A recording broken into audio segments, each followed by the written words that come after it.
Baik, terima kasih Anda masih menyaksikan debat ketiga calon presiden pemilu tahun 2024. Dan sebelum kita mulai segmen kali ini, kami ingatkan sekali lagi para hadirin, Bapak Ibu yang berada di lokasi, yang berada di dalam ruangan. Mohon tenang. Sudah kita saksikan sama-sama tadi tata tertibnya, semua sepakat ya?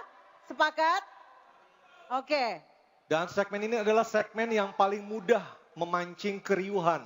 Karena di segmen ini calon presiden bisa saling bertanya. Jadi kami mohon kerjasama dan komitmen dari para hadirin, dari Bapak dan Ibu sekalian untuk tetap menjaga ketertiban dan memberikan hak yang sama kepada calon presiden yang sedang berbicara untuk bisa menampilkan performa terbaiknya.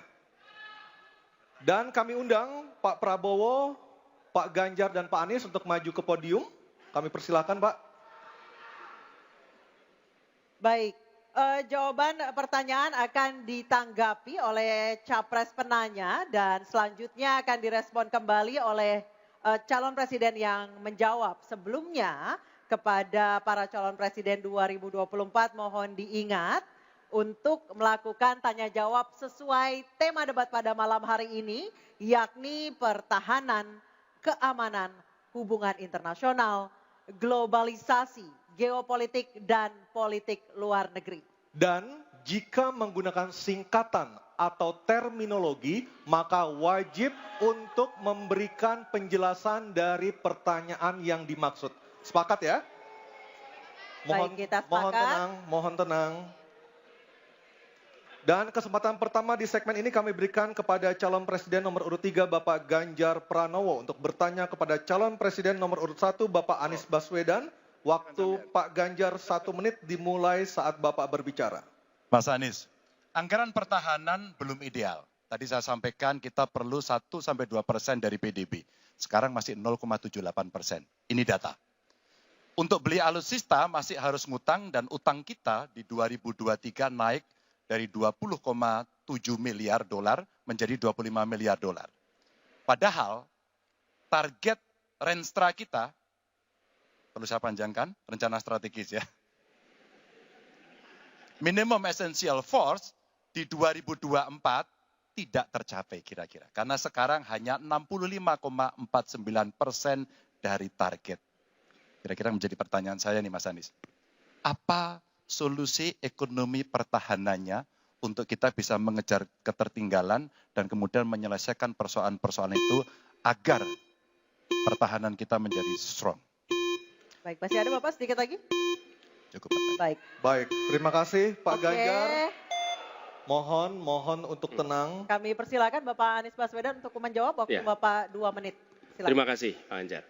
Jadi terkait dengan anggaran pertahanan, seperti tadi disampaikan kita masih di bawah. Kalau tadi disebutkan 0,78, kami memandang memang perlu sampai dengan 1-1,5% yang kita butuhkan. Dan untuk itu maka kita harus memperbesar GDP kita, memperbesar APBN kita. Karena itulah pertumbuhan ekonomi menjadi penting. Dengan pertumbuhan ekonomi yang merata dan berkualitas, harapannya maka kita memiliki masukan negara yang cukup. Kemudian yang kedua, tadi terkait dengan hutang. Hutang-hutang yang digunakan untuk aktivitas produktif yang meningkatkan kesejahteraan, menumbuhkan perekonomian. Itu juga salah satu cara untuk memperbesar APBN kita dengan adanya pendapatan ini. Yang ketiga adalah bagaimana pajak kita diperluas basisnya, ditingkatkan efektivitasnya. Lagi-lagi untuk meningkatkan pendapatan. Namun yang tidak kalah penting adalah memastikan bahwa praktek-praktek koruptif yang membuat anggaran terserap tidak secara optimal itu ditiadakan. Dengan begitu, maka porsi yang kita miliki untuk sektor pertahanan akan bisa kita alokasikan. Tanpa kita memiliki anggaran yang cukup, maka alokasi di sini menjadi berat. Dan bila kita melakukan pembelanjaan, maka kami membayangkan justru menggunakan kekuatan sendiri. Kalaupun ada dalam bentuk hutang, maka itu satu paket dengan belanja senjatanya, belanja alutsistanya. Sehingga itu menjadi satu kesatuan. Dan meniadakan praktek-praktek middleman di dalam penyelenggaraan alutsista. Seperti peraturan perundangan yang mengharuskan itu G2G atau langsung dengan korporasi yang membuatnya. Jadi kami melihat dengan cara seperti itu, meningkatkan alokasi itu satu hal, mengefisienkan itu hal berikutnya yang harus kita kerjakan. Terima kasih. Baik, waktu sudah habis. Pak Ganjar, kami persilakan untuk menanggapi Harap tenang. pernyataan dari calon presiden nomor urut 1. Waktunya 1 menit, Pak Ganjar, kami persilakan. Ya, ternyata jawaban saya dapat bonus. Sebenarnya saya ingin membahas yang soal pertahanan dan alutsistanya. Tapi oke, saya kira terima kasih atas jawabannya. Saya ingin menyatakan dengan jelas, maka pertumbuhan ekonomi 7% wajib. Alokasi 1-2% PDB menurut saya menjadi keharusan agar kuat.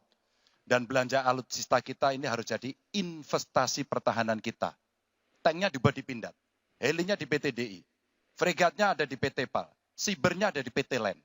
Maka kalau kemudian itu bisa kita optimalkan betul-betul, rasa-rasanya apa yang ingin kita capai dari minimum essential forces-nya akan tercapai. Kalau kita lihat di 2024 yang rasa-rasanya agak berat bisa dicapai, maka saya khawatir makin mundur, tidak ajak dalam perencanaan, ini menyulitkan. Dan kita perlu garda samudra untuk mengawal Indonesia dan pertahanan sakti 5.0. Waktu habis, terima kasih Pak Ganjar. Kami persilakan. Oke, tenang. Kami persilakan Bapak Anies untuk menanggapi tanggapan dari Pak Ganjar. Waktu Anda 1 menit. Silakan. Ya, pemanfaatan atas sumber daya lokal itu penting, perlu kita teruskan. Dan kita perlu memanfaatkan juga, memastikan bahwa tenaga-tenaga dalam negeri untuk bidang pertahanan itu diinvestasikan secara serius. Pembahasan mengenai investasi sumber daya manusia ini kunci. Kita perlu mengirimkan lebih banyak lagi generasi baru untuk ilmu-ilmu alutsista. Sehingga ke depannya penyelenggaraan alutsista domestik bisa berkembang. Itu satu hal dalam jangka panjang. Nah, karena itu saya sepahaman tentang pentingnya dalam negeri. Tapi tidak kalah penting ketika kita berbicara tentang memastikan bahwa belanja alutsista itu bersih. Tidak melibatkan korporasi-korporasi yang punya masalah dengan korupsi.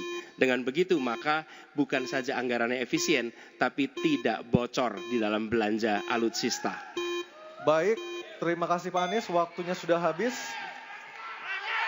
Mohon tenang Bapak dan Ibu sekalian, baru saja kita lihat nomor urut 3 dan 1 saling berhadapan dengan tanya jawab dan memberi tanggapan, dan selanjutnya